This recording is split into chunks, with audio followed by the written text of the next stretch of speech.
I never thought it would come to this. My daughter, the little girl I held in my arms, the woman I guided through life, she stood before me, her words as cold as ice, and told me to stay out of her life. It didn't hit me all at once. It was as though time slowed down in that moment, and the words hovered in the air, heavy and suffocating. Stay out of her life. Was this really happening? I had always been there for her. Every birthday, every school play, every late-night conversation when she needed advice.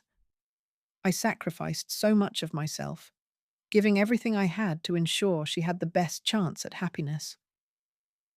And yet, here I was, pushed away by the one person I'd poured my heart into. It started innocently enough.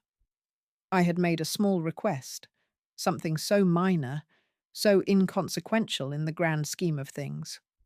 I asked her if she could visit more often, or at least give me a call now and then. It had been months since I'd seen her face in person, and I couldn't help but feel the sting of that distance. She and her husband were busy with their new life, their growing family, and I understood that. But I missed her. She was my only child, and despite the years and the miles that had come between us, I believed there was an unspoken bond, one that couldn't be severed by time or distance. But when I heard those words, I felt something inside of me crack. It was like I had been holding on to something fragile, and suddenly it shattered. Her eyes were distant, almost cold. There was no warmth, no tenderness in them. It wasn't just the words she said that hurt me. It was the way she said them. She wasn't angry. She wasn't even upset. She just didn't care. She had made up her mind. She didn't need me anymore. "I'm done, Mum," she said, her voice devoid of emotion. "I don't want you involved in our lives anymore. Stay out of it. I've got my own family now." The words stung more than I ever imagined they would. But what hurt even more was the finality in her voice. She wasn't just asking for space. She was shutting me out entirely. There was no room left for me in her life. My daughter had just closed the door, and I was standing outside, alone. I wanted to say something, to plead with her, but the words wouldn't come. I had never been one for confrontation, never liked raising my voice. So, I stood there, silent, and let the pain of her words wash over me. I couldn't believe it was happening, but I knew, deep down, that this moment had been coming for a long time. The distance had been growing, slowly, over the years. I just hadn't wanted to see it. My heart broke in a way I didn't think was possible. It wasn't just the loss of a daughter. It was the loss of my place in the world. For so long, I had been a mother first, my entire identity tied to that role. And now, with one callous sentence, that identity was gone. But in that moment, as I stood there, fighting the tears that threatened to fall, something shifted inside me. The hurt was still there, but it was joined by a quiet, uncomfortable realization. Maybe it was time for me to take control. If my daughter didn't want me in her life anymore, then maybe it was time for me to stop pretending I didn't have my own life to live. And that's when I made the decision that would change everything. I would take my inheritance, the one thing I had always planned to pass down to her, and keep it for myself. It was time to reclaim what was mine, to stop giving when no one seemed to care. The more I thought about it, the more the idea felt right. She had closed the door on me. Now, I would walk away and take back what I had given her without a second thought. The days that followed were a blur. I could barely look at myself in the mirror without feeling a sense of loss that I didn't know how to deal with. My daughter had always been my pride, my greatest accomplishment. But now she had cast me aside like an old coat she no longer needed. The silence between us grew, louder than any argument could ever be. I didn't call her. She didn't call me. There were no more visits, no more family dinners, no more catching up over coffee. It was as if we had both vanished from each other's lives. The absence of her voice, her laugh, her presence in my home was a sharp, aching emptiness I couldn't escape. I tried to distract myself. I visited friends, went out for walks, attended a few community events. But no matter what I did, my thoughts always returned to her. The quiet stillness of the house was too loud. Every part of it screamed of the life I had once had, the love I had once shared with my daughter. Now, I was alone with nothing but the echoes of the past. And in the silence, something changed in me. I thought about how much I had sacrificed over the years. There was a time when I was the center of her world. I had been the one she turned to for comfort, for advice, for love. But somewhere along the way, I had become invisible. I had spent so much of my life giving to her, to my family. I had worked hard, put aside my own desires, made countless sacrifices to make sure she had everything she needed. And what had it gotten me? Rejection. A sharp dismissal of my worth. It hurt more than I could explain, but as the days passed, I began to ask myself, why had I never considered that maybe I deserved more? More than the scraps of attention she had thrown my way, more than the feeling that I was always second to everyone else. My inheritance had always been something I intended to give her. I had set it aside for her, thinking it would be a way to help her start her own life. But now, the thought of giving it to someone who had so easily cast me aside felt like a betrayal to myself. The more I thought about it, the clearer it became. I had spent so much of my life pouring into her, and now it was time for me to do something for myself. I made a decision. I would take back what I had given her, the house, the savings, the little things I had planned for her future. Everything. I would not leave it to her. Not anymore. I don't know why it felt right, but it did. For the first time in years, I felt a flicker of empowerment. She had cut me out of her life, and now I was going to cut her out of mine. That evening, after dinner, I sat down at my desk. I picked up the phone and began the paperwork. The lawyer who had helped me with the will was only a call away. I knew what I needed to do, and I was ready. I wasn't angry. I wasn't vengeful. Not exactly. But I was tired. Tired of always being the one to give, to sacrifice, to be second in line. Now, I was taking back control. For once, I was doing something for myself. As I signed the papers and transferred the inheritance into my name, I felt something I hadn't felt in a long time. Freedom. It wasn't about the money or the assets, or even the property. It was about taking back my own life. The next few days passed in a quiet blur. I spent most of my time at home, pacing around, wondering if I had done the right thing. I knew, deep down, that I had. But the fear lingered. Was I being selfish? Was I justified in taking what was mine? Or was this an act of spite? I didn't have an answer. But what I did know was this. I couldn't continue living in the shadows of someone else's expectations. I had always been the one to give. I had always been the one to show up, to be the support, to lend a hand. Even when it hurt, I gave. Because that's what mothers do, right? But when the love, the care, the sacrifices went unacknowledged, when they were met with disdain, it began to feel like I was being erased from the very life I had built. I was no longer just her mother. I was a convenience, something to be dismissed when not needed. My daughter had always been my pride. She was the child I had nurtured, the person I had put everything aside for. The decision to take back my inheritance wasn't about the money. It was about reclaiming what had always been mine, a part of me that I had let slip away for far too long. I sat at the kitchen table one morning, sipping my coffee, and thought about what came next. I wasn't angry at her, not really. She was simply a product of the world we had both created. But I was tired of being the afterthought. I was tired of waiting for the scraps of love, the fleeting moments of attention, the quiet apologies that never seemed to come. So, I took action. I picked up the phone again, this time to the bank. The house was mine, but the paperwork needed to be updated. The names on the account had to be changed. The legal documents needed to be filed. It was tedious, but I was committed. I wasn't doing this out of spite, but out of a need to take back control of my life.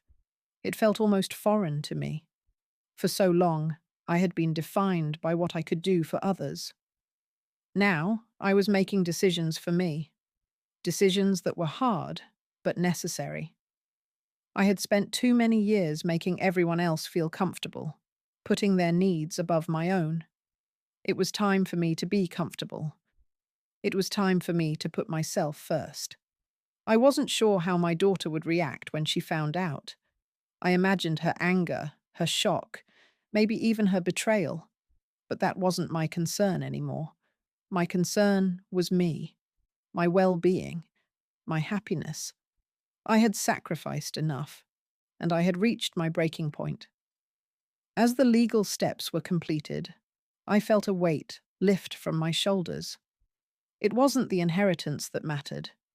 It was the act of taking back something that was mine, something I had every right to. I was no longer the invisible mother, the one who was always on the receiving end of empty promises. I was someone who could make decisions for herself, who could stand up for herself. And in that moment, I felt stronger than I had in years. It didn't take long for the storm to arrive. I had just returned home from running a few errands when I saw her name on the caller ID. My heart skipped, and for a moment I considered ignoring it. But something inside me urged me to pick up the phone. I had already made my decision. I was no longer going to shy away from confrontation, especially not when it came to my own well-being. "Mom," her voice crackled through the speaker, and I could hear the anger in it even before she spoke. "We need to talk." I swallowed hard, trying to steady myself. "What's going on, sweetheart?" I asked, trying to keep my tone neutral, though inside I was trembling. I knew exactly why she was calling.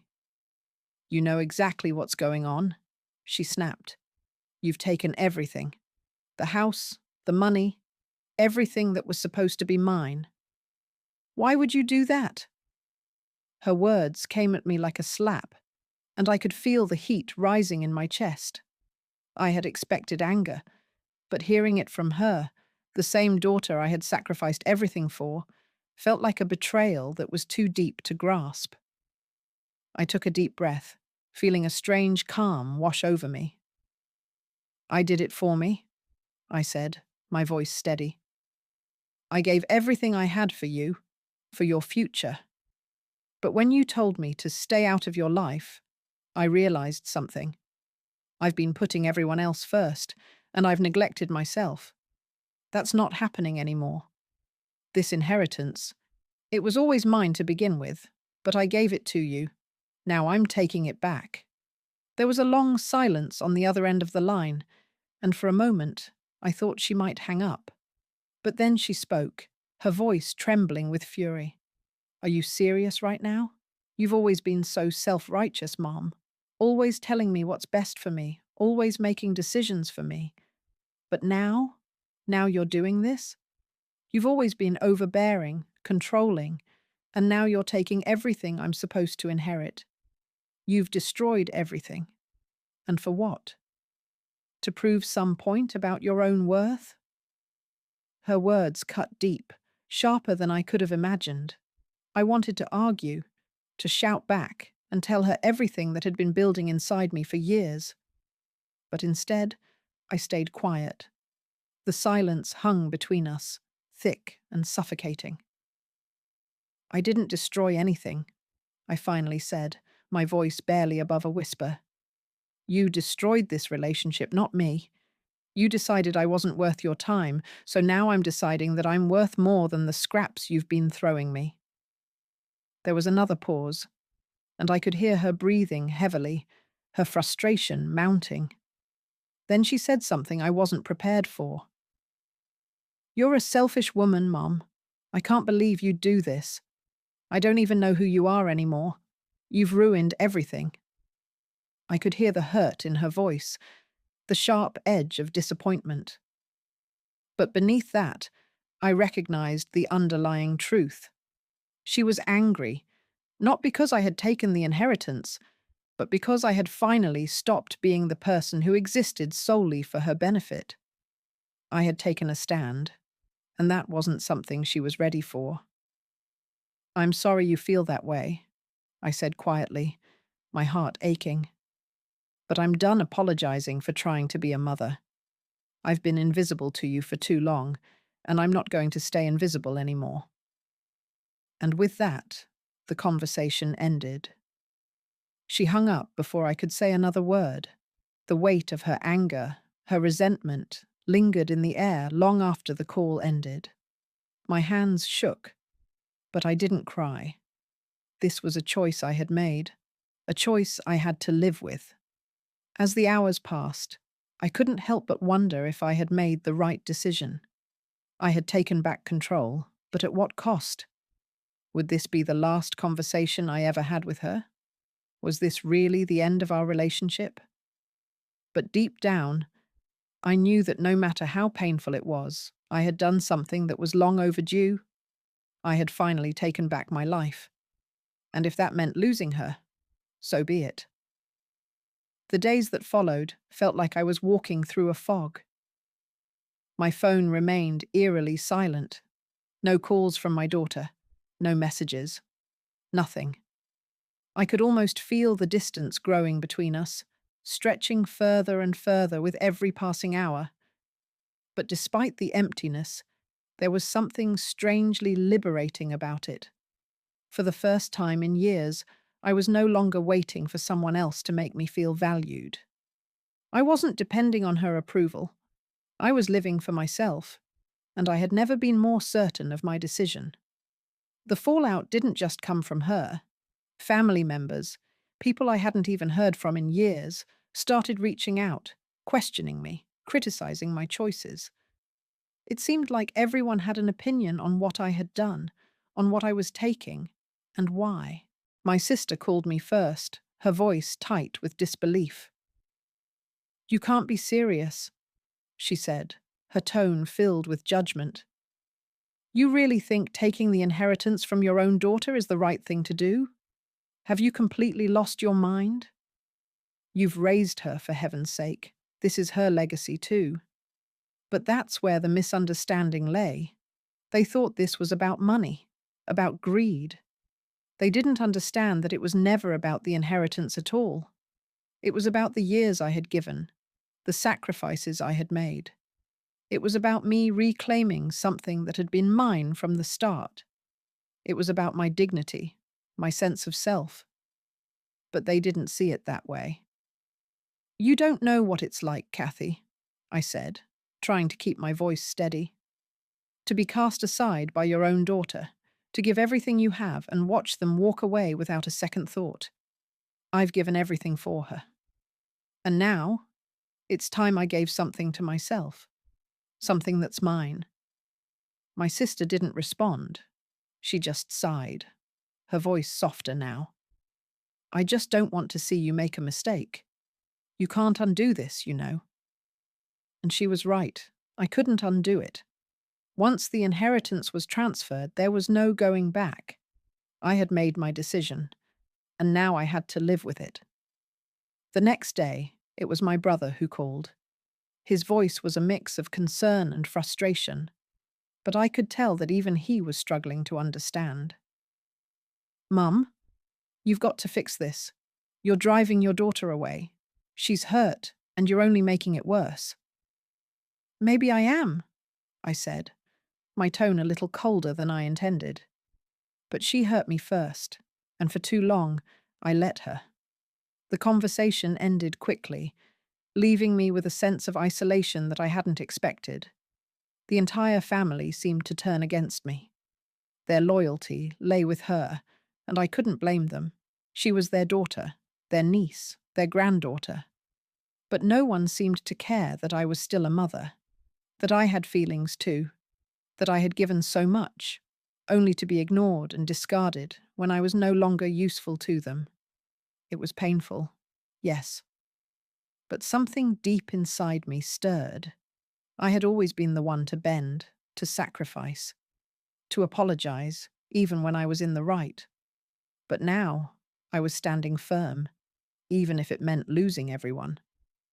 And it was a strange kind of strength that I hadn't realized I had. In the weeks that followed, I didn't see my daughter. Not once. There were no visits, no calls, no attempts at reconciliation. I didn't reach out either. I wasn't going to beg her to see me, not after everything I had given. I kept busy. I traveled. I visited old friends. I even started a small garden in the backyard, something I'd always wanted to do but never had the time for. Little by little, I found myself again. I wasn't just a mother anymore. I wasn't just a woman who lived for others. I was me. And for the first time in years, I realized that was enough. The silence from my daughter continued, but there were moments, fleeting but real, where I felt at peace. I had always defined myself by my relationship with her, by the role I played in her life. Now I was learning to define myself by who I was outside of that. I wasn't just her mother. I was a woman with her own dreams, her own choices, her own path. But there was still a gnawing ache in my chest, a place where her love used to be. I couldn't fully let go, no matter how hard I tried. There was still hope, faint but persistent, that one day she would come around, that she would realize what she had lost and come back to me. But deep down, I knew it was no longer in my hands. The choice had been made, and the consequences were mine to bear.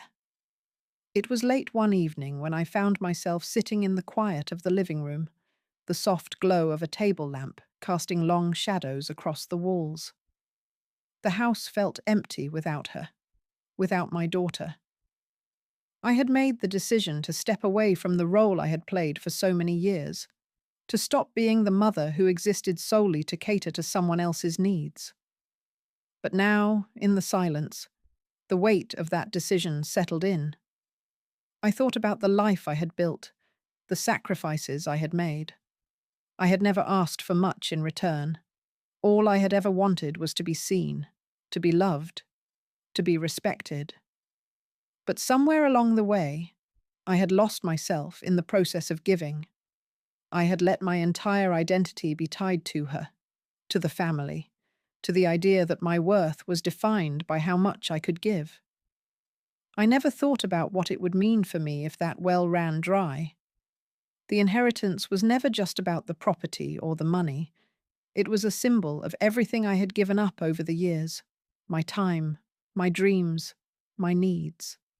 It was mine to keep, to decide what to do with. It was the only thing left that belonged solely to me. But as the months passed, I began to feel a kind of guilt that I hadn't expected. Was I too harsh? Was there a way to have reconciled without taking something so significant from her? I found myself questioning if I had handled things the right way. But then I reminded myself, she had made her choice first. She had told me to stay out of her life, to leave her alone, to stop being part of her world. And in that moment, I had realized that I had spent my whole life bending for others. I had allowed my own identity to be defined by people who took, but never gave back. But still, there were days when the pain was unbearable, the holidays especially. I would pass by the family gatherings, the empty chair at the table, and wonder if this was how it was meant to be. Would I ever hold my grandkids again? Would I ever see my daughter smile at me like she used to? Those were the thoughts that kept me awake at night, the ones that lingered in my mind when I was alone. Then there were the good days, the days when I'd go out with friends or sit in my garden, watching the flowers bloom as the seasons changed. I had moments of peace that I hadn't had in years. I didn't need to explain myself to anyone. I didn't need to beg for attention or affection. For the first time in a long time, I was living for me. But the loneliness was still there, lurking in the corners. The absence of my daughter, the emptiness where our bond used to be, haunted me more than I cared to admit. There were times when I felt an overwhelming urge to pick up the phone, to call her and try to fix things, even if it meant swallowing my pride. But something inside me stopped me. I knew that I couldn't go back to the way things were. I couldn't be the person who lived in the shadow of someone else's expectations. I couldn't continue to sacrifice myself for someone who didn't seem to care. It wasn't about being right or wrong anymore.